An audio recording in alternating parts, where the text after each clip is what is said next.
You know, sometimes the most interesting games in sports aren't the ones where the superstars go off. They're the ones where the superstars can't play. This Celtics versus Suns game, it turned into a fascinating look at what a team is really made of when its biggest names are on the sidelines. So what does happen?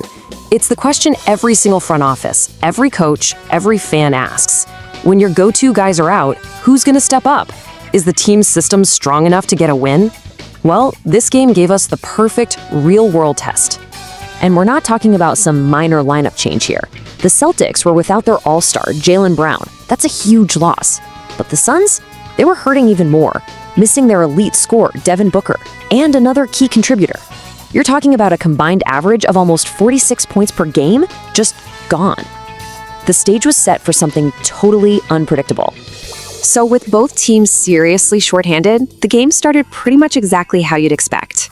It was a gritty, tough, defensive dogfight. This wasn't about fancy plays. It was all about who wanted it more. And you can see that back and forth right here in the numbers. The Suns got a small jump on them in the first, putting up 26 to Boston's 21. But the Celtics came right back in the second, winning that quarter 29-20. Neither team could pull away at all. So we get to halftime, and Boston is clinging to a tiny 4-point lead, 50-46. I mean, at this point, the game is a complete coin flip. You just had the feeling that one big push, one decisive run, was going to decide the whole thing. And that run we were just talking about, it was coming. What happened in the third quarter wasn't just a run, it was an absolute avalanche. Those 12 minutes after halftime completely blew this game wide open. 30-11.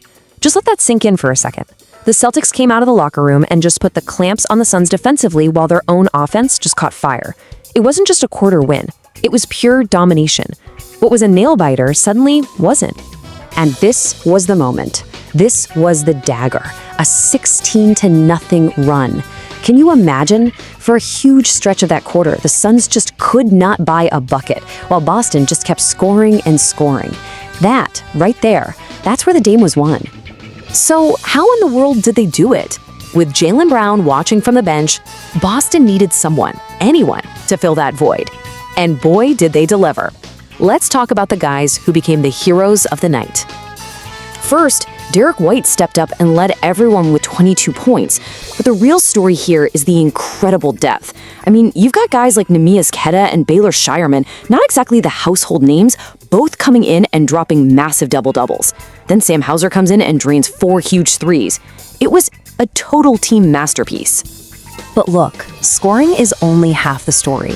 If you really want to understand how Boston built that massive third quarter lead, you gotta look at the dirty work. The stuff that doesn't always make the highlight reels. We have to talk about the war on the boards. 61-34. I mean, that is just staggering. Boston didn't just win the rebound battle, they completely wiped the floor with Phoenix. Being up by 27 rebounds is insane in an NBA game. It meant more shots for them, more chances to score, and it just completely starved the Suns of any opportunity to get back in it. All right, so a big win for Boston, a tough loss for Phoenix. But what does a game like this really mean in the grand scheme of things? Well, for both of these teams, it really highlights two very, very different trajectories right now.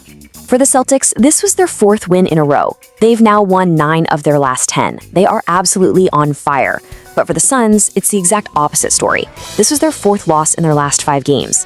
You can literally feel the momentum going in opposite directions for these two franchises. And there you have it, the final score, 97-81. It looks like a comfortable 16-point win on paper, but now you know the real story. It was a victory forged in one single explosive quarter where Boston proved to everyone just how deep and dangerous their whole roster is. And that really brings us to the big question, doesn't it? Any team can win when their stars play well, but winning comfortably when you're not at full strength, that sends a powerful message to the entire league.